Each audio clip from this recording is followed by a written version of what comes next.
Hi students, welcome to my channel. ఈ ఛానల్ని మొదటిసారి చూస్తూ ఉన్నట్లయితే వెంటనే సబ్స్క్రైబ్ చేసుకోండి. రాబోయే వీడియోస్ మిస్ కాకుండా ఉండాలంటే మీకు. ఈరోజు intermediate second year 5 marks important question public వచ్చేటువంటి క్వశ్చన్స్ చెప్పబోతున్నాను. యూనిట్ వైజ్ మనకి ఏ క్వశ్చన్ ఇంపార్టెంట్, ఈ క్వశ్చన్లు కనుక మీరు చదువుకోగలిగినట్లయితే పబ్లిక్ క్వశ్చన్ పేపర్లో బి సెక్షన్ 5 మార్క్స్ క్వశ్చన్ చాలా ఈజీగా మీరు అటెంప్ట్ చేయగలుగుతారు. అవి ఏవనేది ఒకసారి చూద్దాం టైం వేస్ట్ చేయకుండా. సో ఫస్ట్ వన్ తీసుకుంటే మనకి senior inter economics 5 marks important question. 100% ఈ క్వశ్చన్లు మీరు నేర్చుకోగలిగితే ఖచ్చితంగా 100% ఈ క్వశ్చన్లోనే మీకు 5 మార్క్స్ క్వశ్చన్స్ వచ్చే అవకాశం ఉంటుంది మార్చి పబ్లిక్ ఎగ్జామ్లో. సో యూనిట్ వైజ్ చూసుకుంటే మనకి ఫస్ట్ యూనిట్ నుంచి మనకి 5 మార్క్స్ క్వశ్చన్స్ అడగడు, సెకండ్ యూనిట్ నుంచి అడుగుతాడు. ఏ యూనిట్ నుంచి 5 మార్క్స్ అని తీసుకుంటే ఫస్ట్ వన్ యూనిట్ 1 అబ్జర్వ్ చేయండి. యూనిట్ 1 తీసుకుంటే causes of high birth rate in India అని అడగడం జరుగుతుంది. So first question causes of high birth rate in India అనేది first question. Second question what are the family planning programmes in India. Third question తీసుకుంటే what is role of education in rural development. So this 3 questions very important in second unit in public examination. Next you can observe to the next unit, unit 3. Unit 3 గాని observe చేసినట్లయితే unit 3లో మనకి very important 2 questions regularly asking in public examination. That is the first one is the what are the different concept of poverty.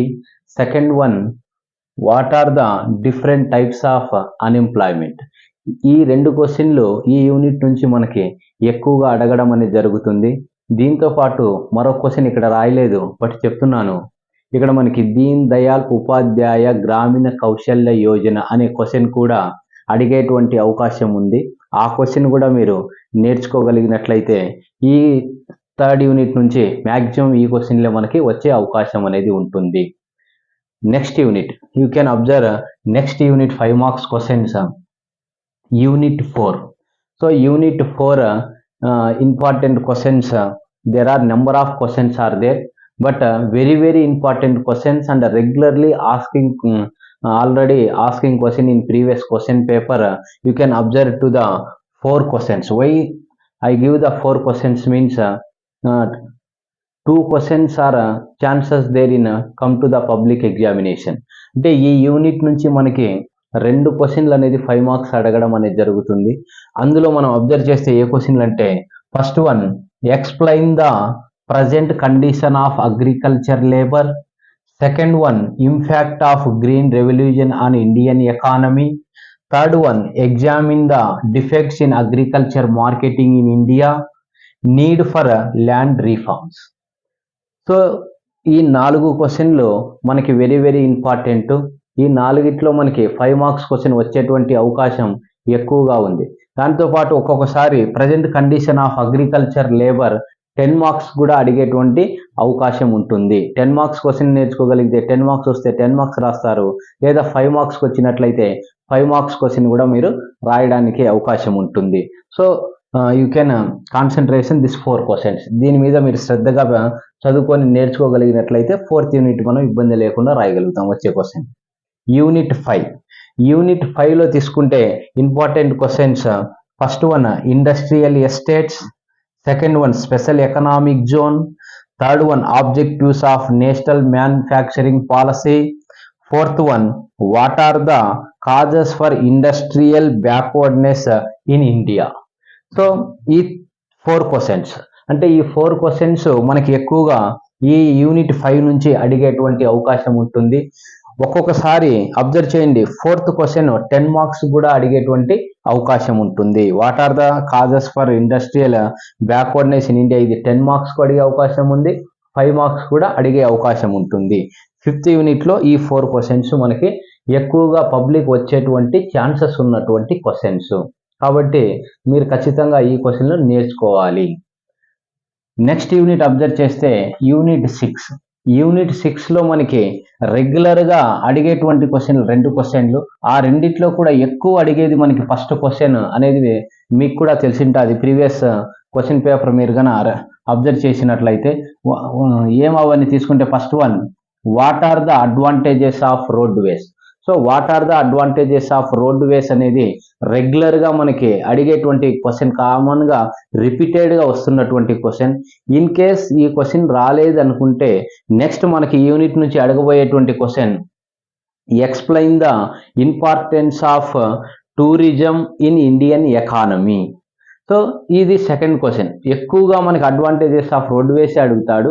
అది అడగని పక్షంలో మనకి second question మీరు importance of tourism అనేది నేర్చుకొని ఉండాలి. అప్పుడు మీరు ఖచ్చితంగా ఇబ్బంది లేకుండా రాయగలగడానికి అవకాశం ఉంటుంది. Next unit 7.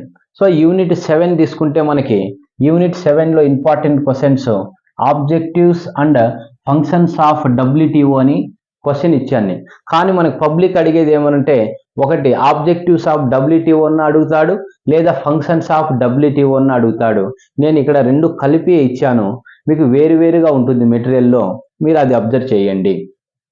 Next second question, reasons for regional imbalance in India. ఇది కూడా 10 మార్క్స్కి అడుగుతాడు. కాజెస్, మనకి కాజెస్ అన్నా రీజన్స్ అన్నా ఒకటే కాబట్టి 10 మార్క్స్కైనా అడుగుతాడు. 10 మార్క్స్కి అడగలేదంటే ఇది 5 మార్క్స్కి కంపల్సరీగా వచ్చేటువంటి question, reasons for regional imbalance in India. ఇంకా థర్డ్ క్వశ్చన్ తీసుకుంటే types of planning. Fourth question, objectives of planning commission. ఈ 4 క్వశ్చన్స్ యూనిట్ 7 నుంచి ఎక్కువగా మనకు అడిగేటువంటి పబ్లిక్ అవకాశం ఉన్నటువంటి క్వశ్చన్లు. మీరు యూనిట్ 7లో ఈ 4 క్వశ్చన్లు అనేది కంపల్సరీగా నేర్చుకోవాలి. Next unit 8. యూనిట్ 8 కనుక తీసుకుంటే మనకి యూనిట్ 8లో explain the various of sustainability. Next second question, measures for the conservation of forests. Third one, advantages of privatisation. ఈ 3 క్వశ్చన్లు యూనిట్ 8 నుంచి ఎక్కువగా అడగడం అనేది జరుగుతుంది. సస్టైనబిలిటీ అడుగుతాడు, సస్టైనబిలిటీ లేదంటే కన్జర్వేషన్ ఆఫ్ ఫారెస్ట్ అడుగుతాడు. ఈ మధ్య రీసెంట్గా ఎక్కువగా మనకి అబ్జర్వ్ చేసింటారు మీరు, అడ్వాంటేజెస్ ఆఫ్ ప్రైవేటైజేషన్ అనేది ఎక్కువగా అడుగుతున్నాడు. కాబట్టి ఇందులో ఈ క్వశ్చన్ అనేది మీరు చాలా అంటే మర్చిపోకుండా ఈ క్వశ్చన్ నేర్చుకోవాలి. ఎక్కువగా ఇంపార్టెంట్ యూనిట్లో ఈ third question. Next unit 9. Unit 9 తీసుకున్నట్లయితే మనకి ఇందులో చాలా క్వశ్చన్లు ఉన్నాయి. దాంట్లో మరీ ఇంపార్టెంట్ క్వశ్చన్స్ అనేది నేను ఇక్కడ ఇవ్వడం అనేది జరిగింది. అది ఒకటి, first one, welfare schemes in AP. అంటే మనకి వెల్ఫేర్ స్కీమ్స్ ఆంధ్రప్రదేశ్లో మనకి వెల్ఫేర్ స్కీమ్ ఆంధ్రప్రదేశ్ ప్రభుత్వం ఏ స్కీమ్స్ని ఇంప్లిమెంట్ చేసింది అనేది క్వశ్చన్ ఉంటుంది. దాన్ని మీరు నేర్చుకోవాలి. Second one, importance of tourism in AP. అంటే importance of tourism in AP. Third one, population characteristics of AP. అంటే ఏపీ అంటే ఏమి, ఆంధ్రప్రదేశ్ అని. మనకి టూరిజం 2 క్వశ్చన్లు ఉంటాయి మీరు అబ్జర్వ్ చేస్తే. ఒకటి ఇక్కడ చెప్పాను, explain the importance of tourism in Indian economy అని. ఇది భారతదేశం యొక్క టూరిజం. అయితే ఇక్కడ వచ్చేపాటికి ఏం టూరిజం అంటే ఆంధ్రప్రదేశ్ టూరిజం. మీరు క్వశ్చన్ పేపర్ చదివేటప్పుడు జాగ్రత్తగా చదవాలి, అది ఆంధ్రప్రదేశ్ టూరిజమా ఇండియన్ టూరిజమా అని. క్వశ్చన్ ఇది వేరుగా ఉంటుంది, ఇది వేరుగా ఉంటుంది. కాబట్టి జాగ్రత్తగా అబ్జర్వ్ చేసి మీరు రాయవలసి ఉంటుంది, కన్ఫ్యూజ్ కాకుండా. నెక్స్ట్ లాస్ట్ యూనిట్ కనుక తీసుకున్నట్లయితే ఒకటి, define Lorenz curve when it is used. Second one, what is the correlation, state it importance. ఈ 10th యూనిట్లో ఈ 2 క్వశ్చన్లు అనేది మనకి ఇవ్వడం అనేది జరుగుతుంది. ఇది సెకండ్ ఇయర్ ఎకనామిక్స్లో మనకి ఎంఈసి స్టూడెంట్ అయినా సిఈసి స్టూడెంట్ అయినా ఖచ్చితంగా 5 మార్క్స్కి నేర్చుకోవలసినటువంటి క్వశ్చన్లు. ఇబ్బంది లేకుండా రాయగలగాలంటే ఈ క్వశ్చన్లు కనుక మీరు నేర్చుకున్నట్లయితే మంచి మార్కులు సాధించడానికి అవకాశం ఉంటుంది. All the best.